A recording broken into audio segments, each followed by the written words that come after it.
May question yung subscriber natin kung siya ba ay may pag-asa doon sa kanyang final na appeal sa kaso niya. Kasi ang sabi nga niya na dismissed na yung labor case niya ni labor arbiter. So nag-file na sila ng appeal kung may pag-asa daw ba yung ganun. Ang appeal sa labor case, para masabi mo may pag-asa ka, kailangan may pakita mo yung mga grounds kung bakit dapat pagbigyan yung appeal mo, no? May mga nakalagay na grounds dyan sa 2025 NLRC Rules of Procedure. So, pinakauna nga dyan na kung there is a prima facie evidence of abuse of discretion on the part of the labor arbiter, no?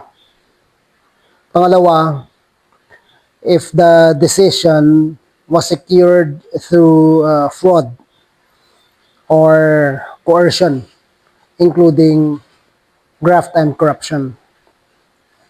Pangatlo, if the decision is purely based on questions of law. And pangapat, if serious errors in the findings of facts, no, are raised, which if not corrected will cause grave or irreparable injury, prejudice to you. So itong apat na to, kung saan man nag-fall yung appeal mo, dapat mapatunayan mo yan, masubstantiate mo dyan sa appeal mo para masabi mo na may pag-asa, no?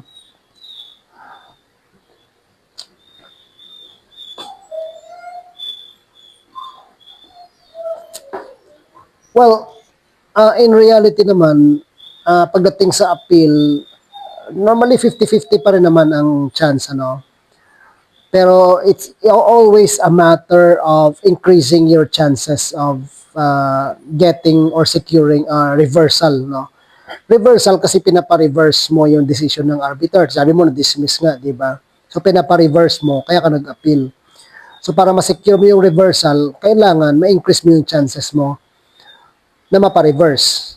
To increase your chances, kailangan mapatunayan mo na si labor arbiter, ang kanyang decision ay merong prima facie abuse of discretion, or yung kanyang decision ay na-secure through fraud, coercion, graft and corruption, or yung kanyang decision ay nakabase lamang sa pure questions of law, or ang kanyang decision ay serious errors in the findings of facts, no, na makaka-cause ng prejudice or injury sa iyo, no. So yung mga ganun, mas shoot mo dapat doon.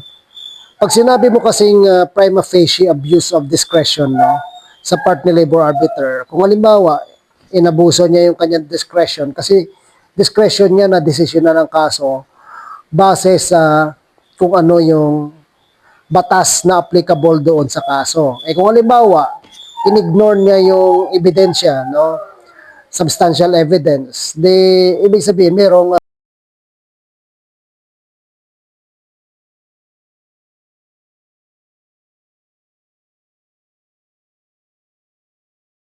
prima facie abuse of discretion. Pag sinabing prima facie, parang obvious na mayroong abuse of discretion. Kitang-kita, no, prima facie. Very evident na mayroong abuse of discretion sa part niya, no. So, i-demonstrate mo yon na halimbawa, kung illegal dismissal case yan, no, tapos sinabi niya na dismiss ang kaso mo kasi hindi mo napatunayang kasi na-overcome ni employer yung burden of proving validity of dismissal, o it's a challenge mo ngayon yun. Ano ang substantial evidence na in-ignore ni labor arbiter to say na overcome ni employer yung burden of proving illegal dismissal, no? So halimbawa sa burden of proving illegal dismissal, yung dismissal sa isang empleyado ay on the ground of serious misconduct, no, yung theft, serious misconduct. Ang sinasabi ni employer, napatunayan daw niya yung theft because ikaw lang naman ang pumasok daw dun sa room na yon sa CCTV, no, napakita, na ipakita sa CCTV, ikaw daw yung pumasok dun sa kwarto na yon, na kung saan halimbawa nawala yung petty cash ng kumpanya na halagang 20,000, no? Pero hindi naman nakikita sa CCTV na ikaw yung kumuha. Basta ikaw lang yung pumasok doon 30 minutes before na nawala yung pera, no? Ang problema lang kung saan ka pumasok na nakita yung CCTV, na nakita sa CCTV, hindi lang naman yun yung pinto o yung access doon sa room na yun. So, pwede rin ba iba pang pumasok doon, no? Yung ganun. So, pero in-ignore ni labor arbiter yun. Basta lang siya nagsabi na, ikaw yung kita pumasok, so malamang ikaw yung nagnakaw. Dahil ikaw yung nagnakaw, napatunayan ng employer yung serious misconduct laban sa'yo. Dahil napatunayan yung serious misconduct laban sa'yo, di valid ang dismissal mo. So, ang complaint mo, i-dismiss. Parang ganon. So, may prima facie abuse of discretion. No? Yan ang mga ipupunto mo doon. Kung may fraud or coercion, very obvious naman yun. Kung nalaman mo merong lagayan, no? Nag-under the table doon, talagang ano yan, graft and corruption. Pero bibihira mo napapatunayan yung fraud or coercion, yung graft and corruption, mahirap patunayan yan kasi malabong mangyari kasi halos kadalasan human experience, wala namang gagawa ng obvious na kalokohan pagdating sa ganyan. Pure questions of law, no?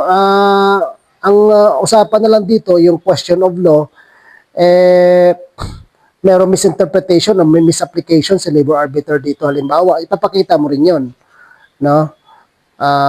Wala na halos sa facts na pag-uusapan. It's more on the application or interpretation of the law applicable doon sa kaso na yon.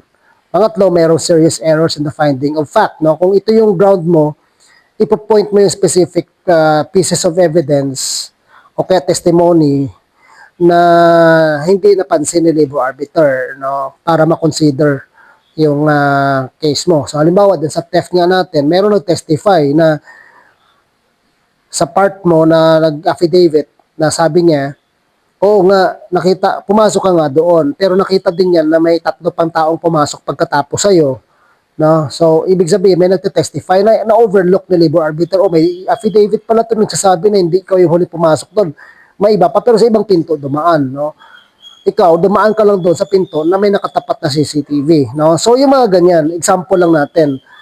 Kung nag-fall doon yung kaso mo, then i-allege mo ng ganon, base sa Section 2 ng Rule 6 ng 2025 NLRC Rules of Procedure. So, it's your job now to prove yung mga grounds mo for appeal. So, make sure na nag-file ka ng Memorandum of Appeal, nakalagay doon yung mga timeliness, parties, ganyan, facts, antecedent facts, no? Tapos grounds for reversal, no? Yung appeal mo. And yung prayer mo, no? To reverse and set aside the decision of the labor arbiter. Let me know sa comment kung paano na-dismiss yung kaso mo. Hindi mo kasi sinabi doon sa comment mo eh. So sabihin mo na lang doon kung paano na-dismiss yan, and baka magawa natin na panibagong video just to get back to you pagkatapos na just para makumpleto natin itong kwento na pinag-uusapan natin. So with that, thank you very much for making this comment and educating our audience, educating me. And again, if there are any more questions, clarification that you want to make, or any of you na mga nanonood sa atin, then let me know. Drop your comment. No? And again, thank you very much for watching, and I hope to see you in my next videos. God bless.